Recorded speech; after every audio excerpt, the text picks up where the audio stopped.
शिवाजी के बढ़ते प्रभाव ने औरंगजेब की बढ़ाई चिंता। शिवाजी के कदम तेजी के साथ बढ़ते ही जा रहे थे। जल्द ही भिवंडी से लेकर महाड़ तक के 140 किलोमीटर के क्षेत्रों पर शिवाजी ने विजय का ध्वज फहरा दिया। अब शिवाजी उस पायदान पर पहुंच चुके थे कि बीजापुर का सुल्तान आदिल शाह उन्हें अपने धुर विरोधी के रूप में देखने लगा था। उसने खतरों को भांप कर अपने जनरल अफजल खान को शिवाजी का काम तमाम करने के लिए भेजा। वो जल्द ही अपनी हथियारबंद सेना के साथ शिवाजी के समक्ष खड़ा हो गया। अफजल खान की सेना शिवाजी को खदेड़ने लगी। अपनी सेना की सुरक्षा और संरक्षण के लिए शिवाजी ने प्रतापगढ़ किले में पनाह ले ली। अफजल खान की भारी सेना के आगे मराठा कमजोर पड़ गए थे।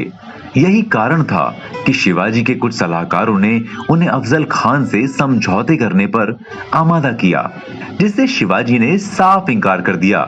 उन्हें अपनी विजय का संपूर्ण विश्वास था।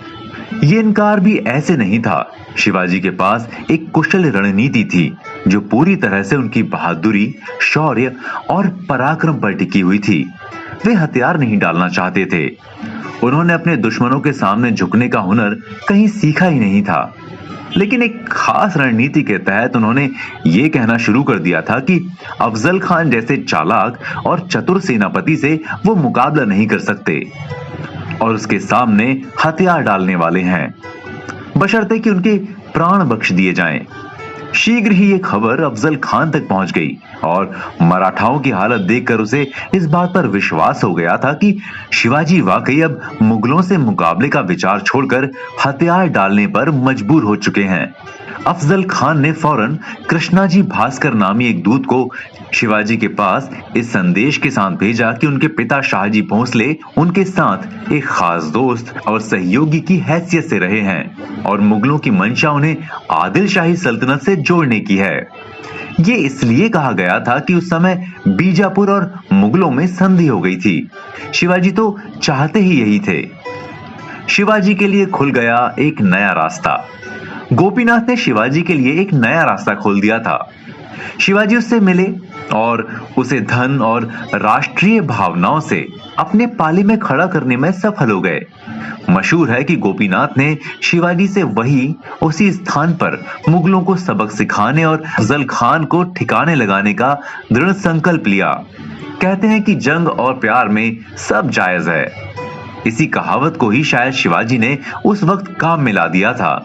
एक सटीक और कारगर योजना बनाकर शिवाजी और गोपीनाथ ने अफजल खान को धोखे से मार दिया। जैसे ही शिवाजी के सैनिकों को खबर लगी कि अफजल खान का काम तमाम कर दिया गया है, वे आनन फानन किले पर टूट पड़े।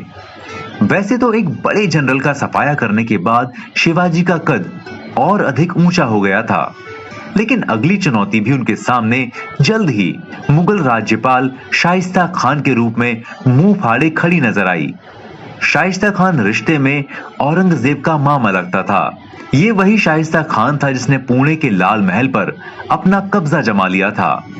इसी महल में शिवाजी का बचपन गुजरा था और इसी महल के आसपास ही शिवाजी की खुशनुमा यादें और स्मृतियां परिक्रमा कर रही थीं।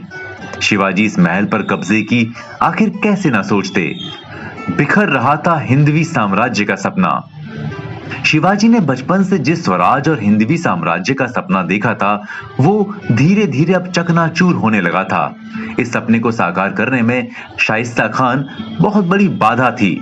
शिवाजी ने एक अजीब चाल चली।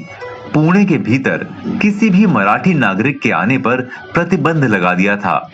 वे अपने कुछ साथियों के साथ बारात में शामिल होकर पुणे के महल में मौजूद शाइस्ता खान के करीब पहुंच गए।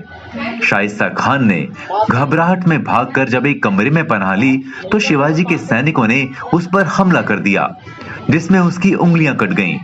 इस हमले में शाइस्ता खान तो फरार होने में सफल रहा, लेकिन उसका बेटा और ढेरों सैनिक मारे गए। उस समय ये पहली सर्जिकल स्ट्राइक थी जो शिवाजी के हाथों अमल में आई थी। कहा जाता है कि सबसे पहले सर्जिकल स्ट्राइक के रूप में अरब के एक प्रख्यात जनरल खालिद बिन वालिद ने अंजाम दी थी। इस सर्जिकल स्ट्राइक में दुश्मन के प्रांत में घुसकर उसका भारी नुकसान करते हुए सबक सिखाया जाता है। इसकी मिसाल घर में घुसकर मारने जैसी है।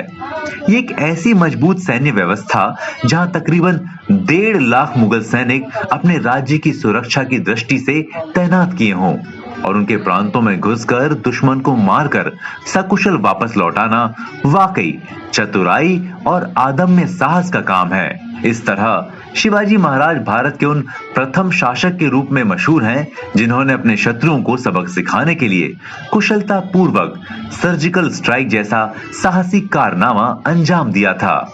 इस स्ट्राइक से मुगलों की घबराहट में इजाफा हो गया और वे बैकफुट पर आ गए थे।